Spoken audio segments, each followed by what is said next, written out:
Bonjour à tous et me voici pour un nouveau tutoriel sur Magix Vidéo Deluxe et aujourd'hui je vais vous montrer comment j'utilise certains raccourcis lors de mes montages vidéo. Alors montage vidéo plutôt diaporama photo. Alors pour commencer vous allez voir que j'ai utilisé un fond vert pour mettre sur la piste 1 pour que vous compreniez justement l'action que va faire le raccourci Alt plus B. Alors le Alt plus B en vérité c'est pour redimensionner l'image à la taille de l'écran. Alors mon projet il est de 1920 x 1080 donc ça correspond à ce qu'il y a du vert au coin ici, ici et ici. Et cette image là, eh bien elle ne fait pas la taille de l'écran. Alors si vous la laissez telle quelle, lorsque vous allez encoder votre projet, eh bien vous aurez des bandes noires qui vont apparaître de chaque côté. Alors ça c'est assez désagréable, donc si nous ne faisons pas ça, alors on croit que là c'est la bonne taille, parce que l'image on la voit bien, c'est nickel chrome et tout, mais on voit que quand vous regardez sans le masque vert derrière, on voit que c'est tout noir et on voit bien que ça ne correspond pas à la taille de l'écran, d'accord? Donc c'est pour ça que on va utiliser donc ce raccourci. Donc ce raccourci ça va être le Alt plus B qui va permettre donc de mettre l'image à la taille de l'écran.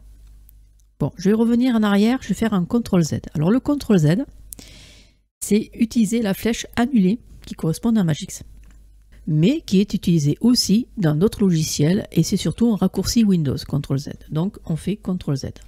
Voilà, donc là, hop, on revient. Si on veut revenir, si on veut rétablir, eh bien pour rétablir, c'est assez simple. On fait CTRL Y. C'est pareil, c'est un raccourci venant de Windows, mais qui est intégré dans Magix. Et ça correspond, bien sûr, si je refais CTRL Z, ça revient à cette flèche qui est ici, rétablir. D'accord? Allez, je reviens en arrière. Alors, il faut savoir que ça peut arriver que dans votre projet, vous avez bien une image qui est bonne, on va dire en termes de résolution, on va dire en termes de cadrage.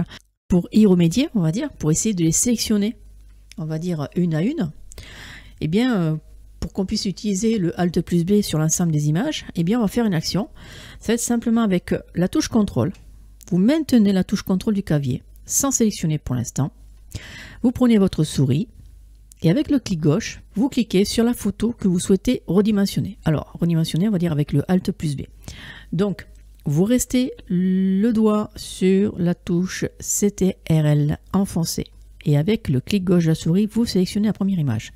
Vous laissez toujours votre doigt sur CTRL et ensuite vous allez sélectionner la deuxième image. Ensuite, vous allez sélectionner, pas celle-ci parce que vous pouvez constater qu'elle est bonne.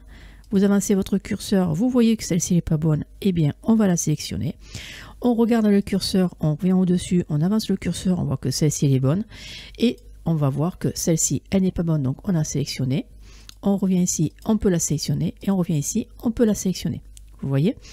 Qu'est-ce qui se passe? Eh bien, on voit les images que j'ai sélectionnées qui ne sont pas à la taille de l'écran. Donc ce que je vais faire, j'ai relâché mon CTRL, donc ça reste toujours sélectionné.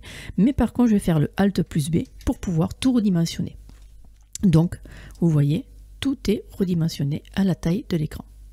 Si vous remarquez que les images ne sont pas à la taille de l'écran, comme là, par exemple, vous faites la première photo, vous la sélectionnez.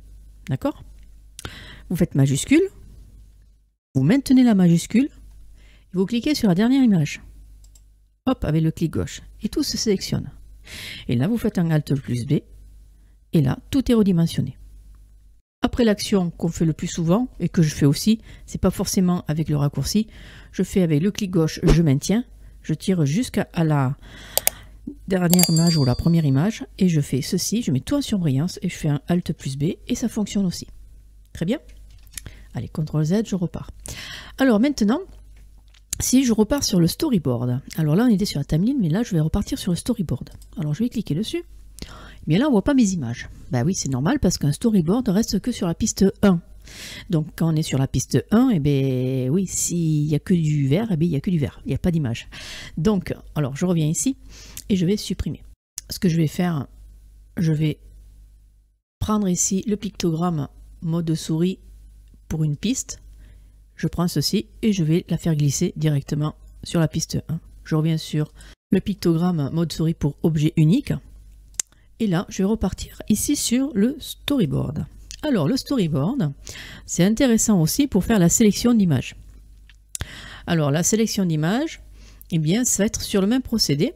On va pouvoir aller, comme là on voit que ici on a toujours les bandes noires, eh bien on peut sélectionner comme je vous ai dit tout au début avec le contrôle, vous pouvez maintenir et sélectionner les images qui sont entre guillemets en faisant passer l'aiguille de lecture juste au-dessus pour contrôler si l'image elle est bonne ou pas bonne en termes de résolution. Ben celle-ci, pourquoi pas, elle n'est pas bonne. Et bien là, je peux enlever mon CTRL et là, je peux faire un Alt plus B pour pouvoir tout redimensionner. D'accord? Bien. Alors, je vais faire un CTRL Z pour revenir. Par contre, je vous ai montré tout à l'heure que par le biais du timeline, on pouvait faire ceci. On prend tout à gauche et puis on fait ça et puis on peut tout sélectionner. Eh bien, vous allez voir que sur le storyboard, on ne peut pas le faire. Et non. Sur le storyboard, vous faites comme ça ne peut pas se faire. Vous pouvez simplement déplacer éventuellement des images à l'intérieur, mais vous ne pouvez pas sélectionner comme ceci, ou sélectionner une à une comme ceci. Si vous souhaitez sélectionner toutes les images ensemble, eh bien, ça va être simple. Vous allez pouvoir faire la première image, vous la sélectionnez. Avec la touche majuscule, vous la maintenez. Vous allez à la dernière image, et là, tout est sélectionné, donc tout est passé au bleu. Et là, vous n'avez plus qu'à utiliser le Alt plus B pour pouvoir tout redimensionner à la taille de l'écran. Ce tutoriel est terminé, j'espère qu'il vous aura plu et un prochain tuto sur d'autres raccourcis. À bientôt!